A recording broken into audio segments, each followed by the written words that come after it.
আমরা তাদেরকে সতর্ক করতে চাই, সাবধান করতে চাই, জনগণকে ঘুমন্ত রেখে রাষ্ট্রের মালিকানা কুক্ষিগত করার চেষ্টা করবেন না। দেশের সকল সংকটের সমাধান হচ্ছে একমাত্র জাতীয় নির্বাচন, জাতীয় নির্বাচন, জাতীয় নির্বাচন। আমাদের এখন জনগণকে রাষ্ট্র ক্ষমতায় যুক্ত করতে হবে। যত দ্রুত সম্ভব রাষ্ট্রের মালিক জনগণ, তাদের হাতে রাষ্ট্র বুঝিয়ে দিতে হবে। শেখ হাসিনা মনে করত রাষ্ট্রের মালিক সে আর তার পরিবার। আমরা মনে করি রাষ্ট্রের মালিক হচ্ছে জনগণ। অতএব রাষ্ট্রের মালিকদেরকে অতি দ্রুত রাষ্ট্র বুঝিয়ে দিতে হবে। কেমন ভাবে বুঝিয়ে দেওয়া যাবে?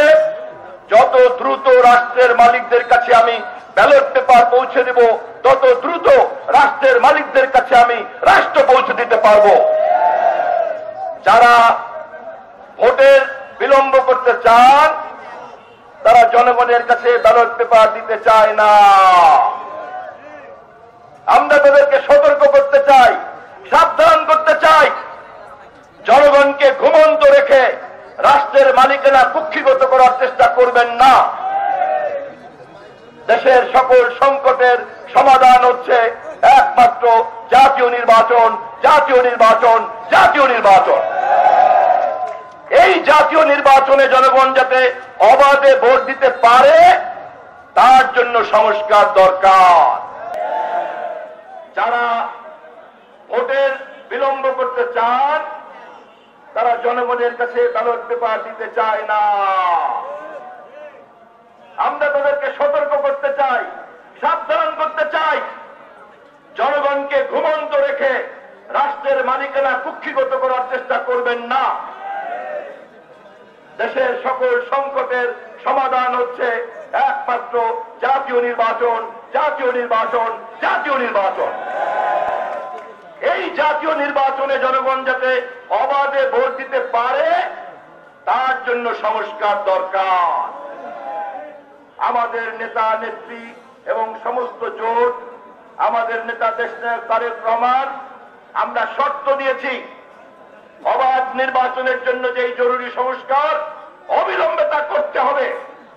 বরঞ্চ তা করতে যদি বিলম্ব হয় তাহলে আমরা আমাদের কণ্ঠস্বরকে কঠিন করব।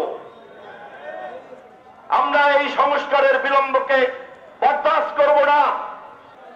আজ বাংলাদেশে এই পরিস্থিতিতে হাসিনা পালিয়ে গিয়েছে। আমাদের এখন জনগণকে রাষ্ট্র ক্ষমতায় যুক্ত করতে হবে। যত দ্রুত সম্ভব রাষ্ট্রের মালিক জনগণ, তাদের হাতে রাষ্ট্র বুঝিয়ে দিতে হবে। শেখ হাসিনা মনে করত রাষ্ট্রের মালিক সে আর তার পরিবার। আমরা মনে করি রাষ্ট্রের মালিক হচ্ছে জনগণ। অতএব রাষ্ট্রের মালিকদেরকে অতি দ্রুত রাষ্ট্র বুঝিয়ে দিতে হবে। কেমন ভাবে বুঝিয়ে দেওয়া যাবে? যত দ্রুত রাষ্ট্রের মালিকদের কাছে আমি ব্যালট পেপার পৌঁছে দেব, তত দ্রুত রাষ্ট্রের মালিকদের কাছে আমি রাষ্ট্র পৌঁছে দিতে পারবো।